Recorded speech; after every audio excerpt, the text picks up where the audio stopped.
There was a very interesting moment on CNN when Laura, and Laura Trump went on to be interviewed.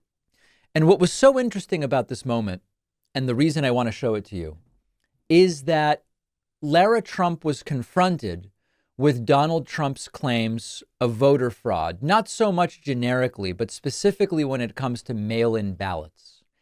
And Lara Trump sort of tries to explain why Trump's statements are coherent, but they're not.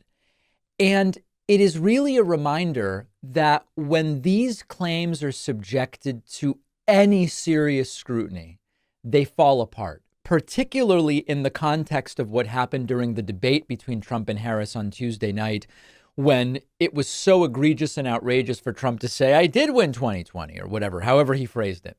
I got more votes than ever and all this stuff. It's a reminder that just because there are thousands of hours of this stuff on Rumble and on right-wing YouTube channels, and it all seems like, wow, it sounds like they're saying it so much, and I'm not hearing any counterpoint, maybe it's true. As soon as you subject it to scrutiny, it all falls apart. Let's take a listen. Lara, I also want to ask you about something he posted recently on Truth Social, where he actually called on the RNC, the organization you're a co-chair of, to activate now. And this was around mail-in voting. He said, he was quoting Tucker Carlson here with an election expert, that 20% of mail-in ballots in Pennsylvania are fraudulent. Fraud. Here we go again. Where is the Attorney General, the FBI to investigate? Where is the Republican Party in Pennsylvania? The RNC must activate now. Now, in August, the RNC, your RNC, and the Trump campaign launched a Get Out to Vote tool where Pennsylvania voters can request a mail-in ballot directly. Is the former president saying that Republicans in Pennsylvania should not ask for these ballots?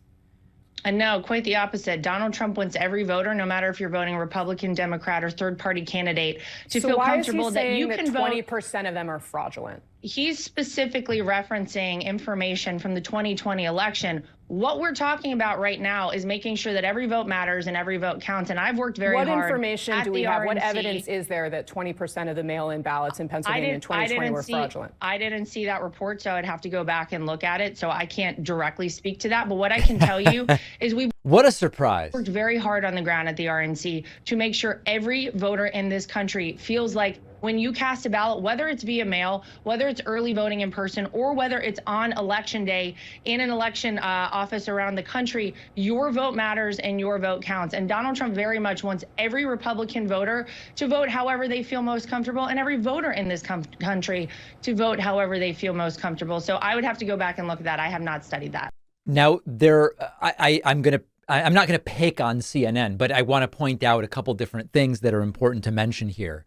First of all, she allows Lara Trump to get away with Trump was referencing information from 2020. I don't think so.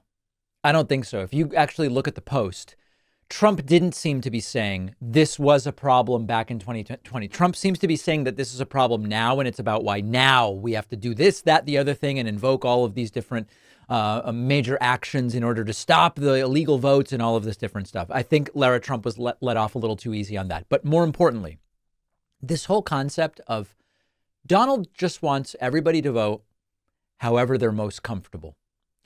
And that's why now he's talking sometimes about mail-in early, this, that, the other thing, even though at times past he would say it's all completely fraudulent.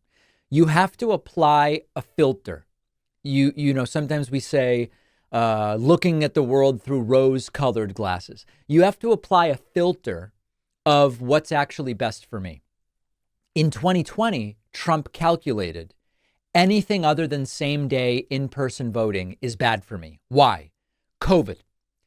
He correctly assessed probably that his voters aren't going to have any hesitation to go stand around large groups of people on election day, but that Biden voters might, because they are more conscious of the pandemic.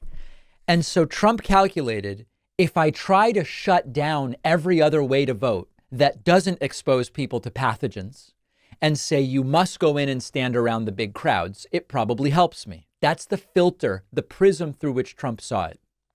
In the intervening 4 years, as the midterms didn't go too well, as these other forms of voting, they're not really other forms of voting, other schedules of voting, either early or by mail, et cetera, have become more normalized and mainstream and just kind of part of how we vote, as they should be, because most developed countries have versions of these. Trump now realized, wait a second, telling people not to do that stuff probably hurts me at this point in time. So now I have to say that it's good, except anecdotally, I'm being convinced that it's not good. So Trump is in this impossible pretzel, as he always is. Voting early and by mail is bad, except he did it in 2020 and he did it in 2024 in the primary. You know, as we saw, Florida, but that's different because it's Pennsylvania's where the problem, Florida's no problem. So he's in this ridiculous position. And the absurdity of it trickles down, where you end up with Lara Trump on CNN having to just lie and go, oh, no, when he said the thing about the mail-in ballots and fraud, he was referring to 2020, even though he was clearly referring to now. This is what you end up with. And to a normal person with average critical thinking ability, you see this and you just say to yourself, these are just lies. There's no basis in fact here. These are lies. We've heard from the people paid to go and find the fraud, people like my guest Ken Block, and he has explained beyond satisfactorily that this is not happening. The people claiming it is happening seem mentally ill, like Mike Prillo, for example. It just doesn't make any sense. And yet they continue to go on TV and claim it because they are still kissing the ring. And of course, I mean, her last name is Trump. Of course, she has to go and say that. There's more that could be done here as far as pushing back, but it is increasingly clear that this is just nonsense. And it doesn't seem voters are actually falling for it in any significant capacity at this point in time. Data brokers are continually collecting extensive details about your online behavior, address, phone number, email, financial information, even political views. This sensitive information about you can easily be found on public data search sites by anybody, could be an ex, could be an employer. And these brokers sell the data to other businesses and even government agencies like the FBI and NSA, who can buy it in bulk to surveil Americans without a search warrant. Scammers and spammers also get your details from these lists, and that's why you get the text messages and the calls and the emails. But you can stop it. Our sponsor, Incogni, will send removal requests to data brokers who are legally obligated to comply. If any of your information remains online, Incogni will follow up and ensure that it's taken down. Incogni keeps you informed every step of the way, and it just saves you countless hours of work that would be nearly impossible to do on your own. I use Incogni, and what they've managed to do is remarkable. Go to incogni.com/Pacman and use the code Pacman for 60% off. The link is below.